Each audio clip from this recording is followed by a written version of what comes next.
Kumusta po kayo, mga minamahal naming maalam na pagtanda viewers? Araw-araw, ilang beses po ba tayong nagluluto para sa ating sarili o para sa ating mga mahal sa buhay? Marahil, hawak-hawak na ninyo ang paborito ninyong kaldero o kawali.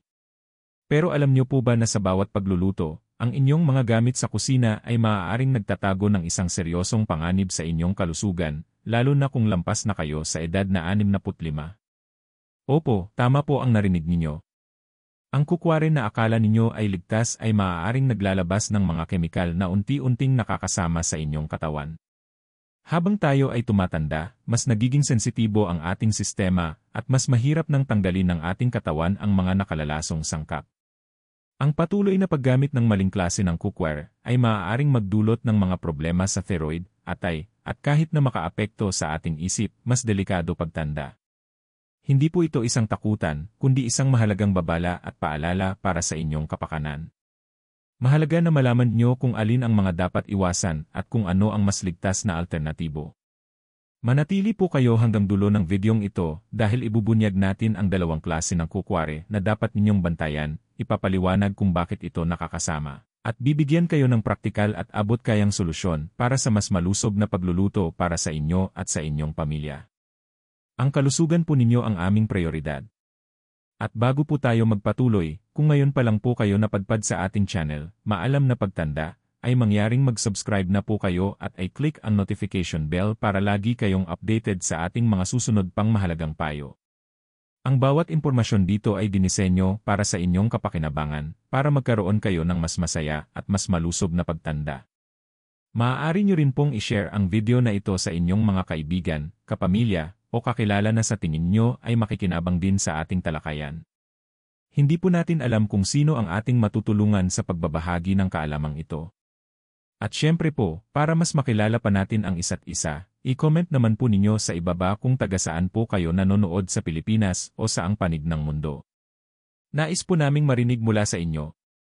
Ngayon, bakit nga ba napakahalaga ng pagpili ng tama at ligtas na kukware sa ating kalusugan, lalo na sa mga seniors? Ito po ay dahil habang tayo ay tumatanda, ang ating katawan ay nagiging mas sensitibo sa iba't ibang uri ng kemikal at lason. Ang kakayahan ng ating atay at bato na linisin ang mga ito mula sa ating sistema ay bumababa, kaya mas madali tayong maapektuhan ng kahit na maliit na exposure sa mga nakakapinsalang sangkap. Maraming mga pag-aaral ang nagpapakita na ang matagal na exposure sa ilang kemikal na matatagpuan sa kukware ay maaaring mag-ambag sa iba't ibang sakit, mula sa pagkalito ng hormones hanggang sa mas malubhang karamdaman. Hindi po ito tungkol sa isang beses na paggamit, kundi sa paulit-ulit na pagkalantad sa loob ng maraming taon. Ang bawat pagluluto ay maaaring maging isang pagkakataon para sa mga kemikal na ito na kumalat sa ating pagkain at unti-unting makaapekto sa ating kalusugan. Kaya, ang pagpili ng tama at ligtas na gamit sa pagluluto ay isang simpleng hakbang na may malaking epekto sa inyong pamatagalang kalusugan.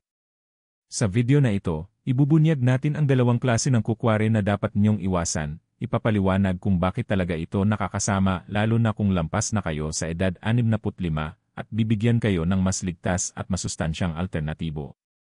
Handa na po ba kayo? Simulan na po natin.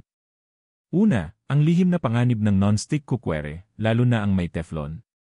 Halos lahat tayo ay may non-stick na kawali sa kusina, hindi po ba?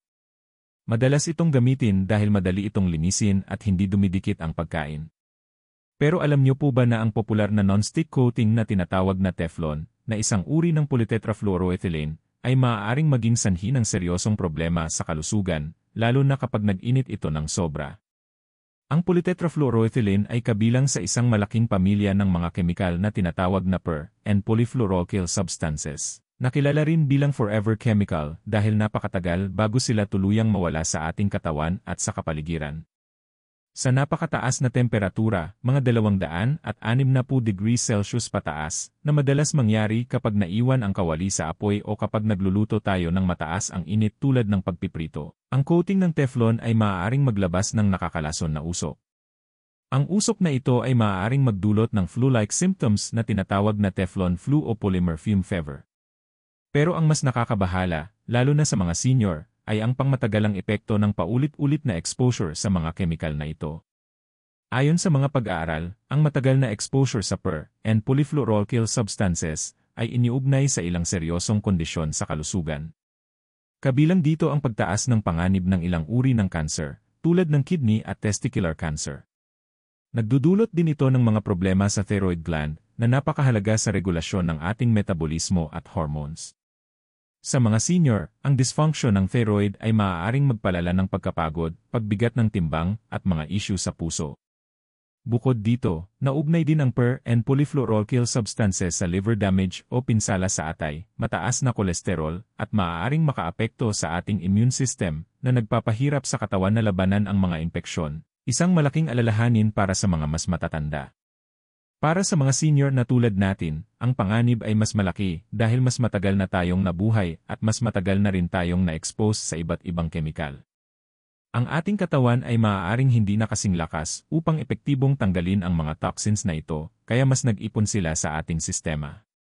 Bukod pa rito, ang ating mga organo ay mas vulnerable na sa pinsala, kaya ang kahit maliit na pagkalason ay maaaring magkaroon ng mas malubhang epekto. Ang mga scratches at gasgas sa non-stick coating ay mas lalong nagpapalala ng problema dahil mas madali nang mailabas ang mga kemikal.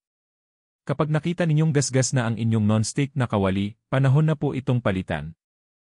Kaya, ano ang dapat ninyong gawin? Una, kung mayroon kayong non-stick cookware na may Teflon coating, iwasan ang sobrang pag-init nito. Huwag iwanan ang walang laman na kawali sa mainit na kalan. Gumamit ng medium heat lamang at siguraduhin na may bentilasyon ang inyong kusina, buksan ang bintana o gamitin ang exhaust fan. Pangalawa, kung napansin nyo na mayroon ng gasgas ang inyong non-stick na kawali, panahon na po itong palitan.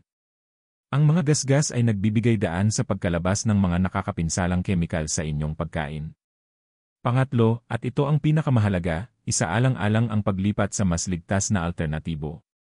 Mayroon po tayong magandang opsyon dito sa Pilipinas na abot kaya at ligtas. Mga ligtas na alternatibo sa non-stick cookware. Cast iron, bakal na kawali kaldero, ito ang paborito ng marami dahil sa tibay at kakayahang panatilihin ang init ng matagal. Kapag nasison ng tama, nagiging natural itong non-stick. At kapag naging sanay na kayong isison, natural na itong hindi dumidikit. Mahalaga rin na nakakapagbigay ito ng kaunting iron sa inyong pagkain, na nakakatulong laban sa iron deficiency anemia, isang karaniwang problema sa mga senior. Maaaring mabigat ito, pero napakatibay at maaaring ipamana pa sa susunod na henerasyon. Marami tayong makikitang ganito sa palengke. Stainless steel, ito ay isa pang mahusay na pagpipilian. Ito ay matibay, madaling linisin, at hindi naglalabas ng anumang kemikal sa pagkain. Medyo madikit nga lang kung hindi sanay, pero sa tamang paggamit ng mantika at tamang temperatura, madali itong makasanayan. Mainam din ito para sa iba't ibang uri ng pagluluto. Ceramic cookware, siguraduhin na ang pipiliin niyo ay 100% ceramic at hindi lamang ceramic coated.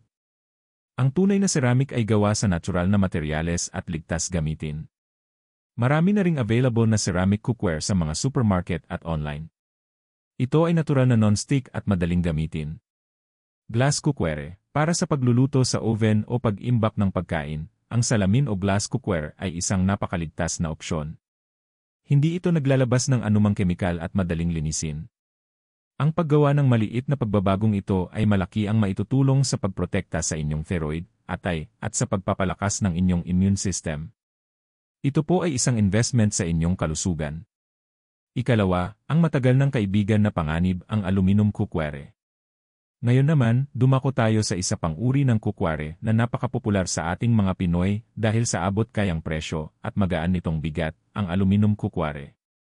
Marami sa ating mga kusina, mula sa bahay ni nanay at lola hanggang sa kasalukuyan, ay may mga kaldero at kawaling gawa sa aluminum.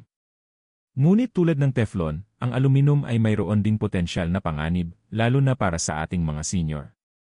Ang pangunahing problema sa aluminum cookware ay ang kakayahan nitong mag-leach o ilabas ang mga aluminum particles sa ating pagkain.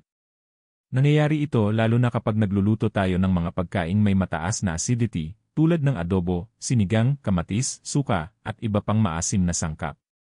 Kapag nakipag-ugnayan ang aluminum sa mga asido na ito, mas mabilis itong kumalat sa ating pagkain. Bagamat may limitasyon ang dami ng aluminum na pwedeng ilabas, ang paulit-ulit na paggamit at matagal na exposure ay maaaring magdulot ng pag-ipon ng aluminum sa ating katawan. Para sa mga senior, ang pag-ipon ng aluminum sa katawan ay isang seryosong alalahanin. May mga pag-aaral na nagpapahiwatig ng posibleng kaugnayan ng mataas na antas ng aluminum sa katawan at mga problema sa neurological health, partikular na sa mga kondisyon tulad ng Alzheimer's disease at iba pang uri ng demensya. Mahalagang bigyang diin na ang pananaliksik dito ay patuloy pa rin at hindi pa ito ganap na napatunayan bilang direktang sanhi. Ngunit, maraming eksperto ang nagrerekomenda ng pag-ingat at pagbabawas ng exposure sa aluminum, lalo na para sa mga senior na mas vulnerable na sa mga neurodegenerative diseases. Ang ating utak ay masensitibo sa mga metal na ito habang tayo ay tumatanda. Bukod sa utak, ang pag-ipon ng aluminum ay maaari ring makaapekto sa kalusugan ng ating mga buto. Ang aluminum ay maaaring makaistorbo sa metabolismo ng calcium at phosphorus sa ating katawan na mahalaga para sa malalakas na buto. Ito ay maaaring magpalala ng kondisyon tulad ng osteoporosis na karaniwan sa mga senior, lalo na sa mga kababaihan. Ang mahinang buto ay nagpapataas ng panganib ng fractures o bali na maaaring magkaroon ng seryosong epekto sa kalidad ng buhay ng isang senior. Kaya, ano ang maaari ninyong gawin upang mabawasan ang panganib na ito? Una, kung mayroon kayong aluminum kukware, iwasan itong gamitin sa pagluluto ng mga pagkaing maasim. Huwag po kayong magluluto ng adobo, sinigang, pinaksiw o anumang pagkain na may suka, kamatis o citrus sa aluminum pots at pans. Limitahan ang paggamit nito sa pagluluto ng mga pagkaing hindi acidic, tulad ng pagpapakulo ng tubig o pagluluto ng gulay. Pangalawa, kung bibili kayo ng bagong aluminum kukware, humanap ng anodized aluminum. Ang anodized aluminum ay dumaan sa isang proseso na naglalagay ng hard, non-reactive layer sa ibabaw nito, na pumipigil sa aluminum na kumalat sa pagkain. Mas ligtas ito kaysa sa regular na aluminum.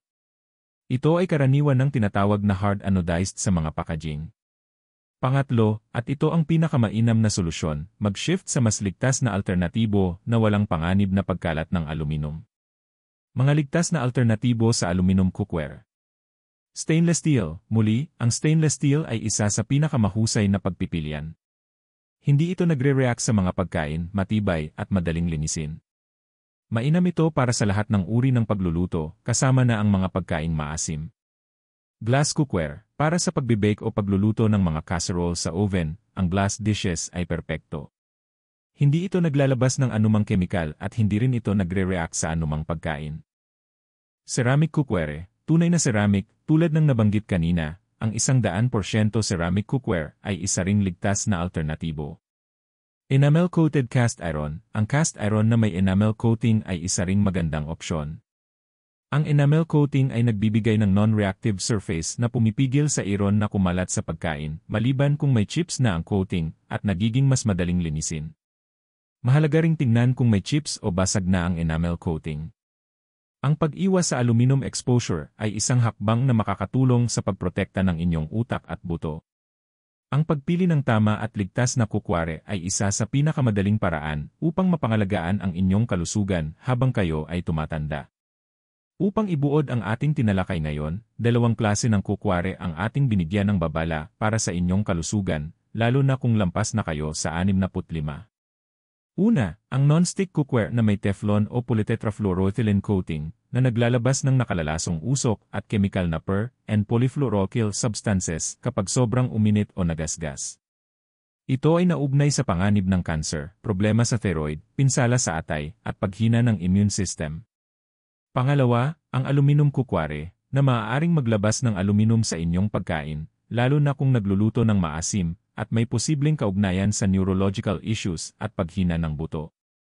Ang susi po ay ang paggawa ng mas matalinong pagpipilian. Palitan ang mga gasgas na non-stick pans at iwasang i-overheat ang mga ito.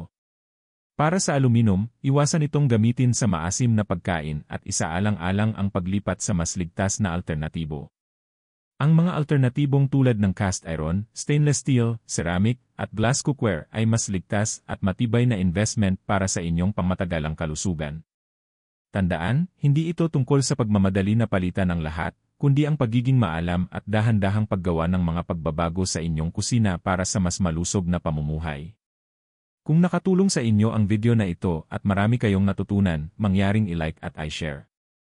At kung hindi pa po kayo nakasubscribe sa Maalam na Pagtanda, ito na po ang pagkakataon para sa marami pang payong pangkalusugan na inihanda namin para sa inyo.